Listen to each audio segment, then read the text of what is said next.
ಬಜರಂಗ ದಳ ಮತ್ತು ವಿಶ್ವ ಹಿಂದೂ ಪರಿಷತ್ ನೇತೃತ್ವದಲ್ಲಿ ಪ್ರತಿ ವರ್ಷದಂತೆ ಈ ವರ್ಷವೂ ಕೂಡ ಚಿತ್ರದುರ್ಗದ ಹಿಂದೂ ಮಹಾಗಣಪತಿಯು ನಗರದ ಬಿಡಿ ರಸ್ತೆಯಲ್ಲಿ ಧರ್ಮಶ್ರೀ ಮಂಟಪದಲ್ಲಿ ವಿರಾಜಮಾನನಾಗುತ್ತಿದ್ದಾನೆ.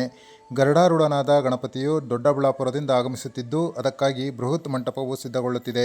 ಸಂಪೂರ್ಣವಾಗಿ ವಿಷ್ಣುವಿನ ದಶಾವತಾರದ ಕಥೆಯನ್ನು ಈ ಮಂಟಪ ಹೇಳಲಿದೆ. ಇಂತಹ ಮಂಟಪವನ್ನು ಕಾರ್ಕಳದ ಸಾಗರದವರು ನಿರ್ಮಿಸುತ್ತಿದ್ದಾರೆ. ಮಂಟಪವು ಬಂಗಾರದಂತೆ ಹೊಳೆಯುತ್ತಿದ್ದು 17 ಲಕ್ಷ ರೂಪಾಯಿ ಇದಕ್ಕೆ ಖರ್ಚಾಗುತ್ತಿದೆ. ಇಂತಹ ವಿಶೇಷ ಮಂಟಪದಲ್ಲಿ 17 ಅಡಿಗಳ ಗಣಪತಿಯು ಪ್ರತಿಷ್ಠಾಪನೆಗೊಳ್ಳಲಿದೆ. ಈ ಮಂಟಪದ ಪಕ್ಕದಲ್ಲಿರುವ ವೇದಿಕೆಯಲ್ಲಿ 21 ದಿನಗಳ ಕಾಲ ವಿವಿಧ ಸಾಂಸ್ಕೃತಿಕ ಕಾರ್ಯಕ್ರಮಗಳು ಕೂಡ ನಡೆಯಲಿದೆ ಎಂದು ಸಂಘಟಕರು ತಿಳಿಸಿದ್ದಾರೆ.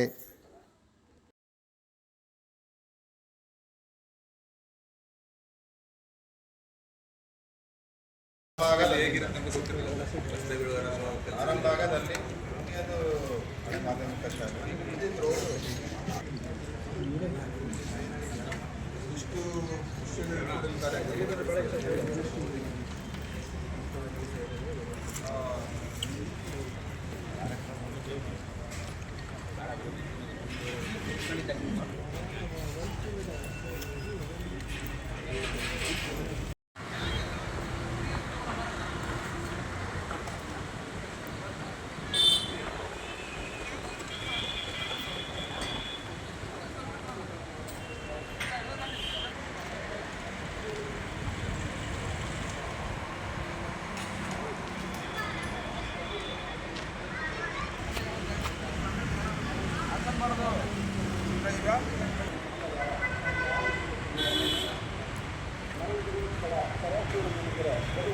ವಿಶ್ವ ಹಿಂದೂ ಪರಿಷತ್ ಬಜರಂಗ ದಳ ನೇತೃತ್ವ ನಡೆದಿರುವಂತಹ ಹಿಂದೂ ಮಹಾಗಣಪತಿ ಮಹೋತ್ಸವ 2024ರ ಇವತ್ತಿನ ಈ ಮಂಟಪವನ್ನು ನಾವೆಲ್ಲರೂ ನೋಡ್ತಾ ಇದ್ದೇವೆ.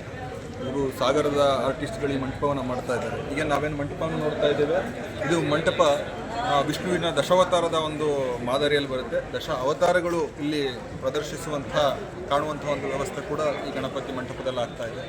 ತುಂಬ ಚೆನ್ನಾಗಿ ಮೂಡಿ ಬರ್ತಾ ಇದೆ ಗಣಪತಿಯ ಮಂಟಪ. ಹೊರಗಡೆ ಒಳಗಡೆ ಈ ಎಲ್ಲ ಅಲಂಕಾರ ಚಿಕ್ಕ ಮೈನ್ಯೂಟ್ ಇದರಿಂದನೂ ತುಂಬ ಚೆನ್ನಾಗಿ ವ್ಯವಸ್ಥೆಯನ್ನು ಮಾಡ್ತಾ ಇದ್ದಾರೆ.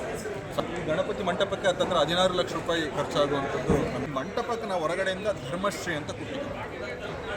ಮಂಟಪ ದಶ ಅವತಾರಗಳನ್ನು ತೋರಿಸುವಂಥ ಒಂದು ವ್ಯವಸ್ಥೆ ಈ ಮಂಟಪದಲ್ಲಿ ಆಗುತ್ತೆ. ವಿಷ್ಣುವಿನ 10 ಚಿತ್ರಣಗಳೇನು ಹೇಳ್ತಾರೆ, ದಶ ಅವತಾರ ಅಂತ ಅವತಾರ ಕಾಣುವಂಥ ವ್ಯವಸ್ಥೆ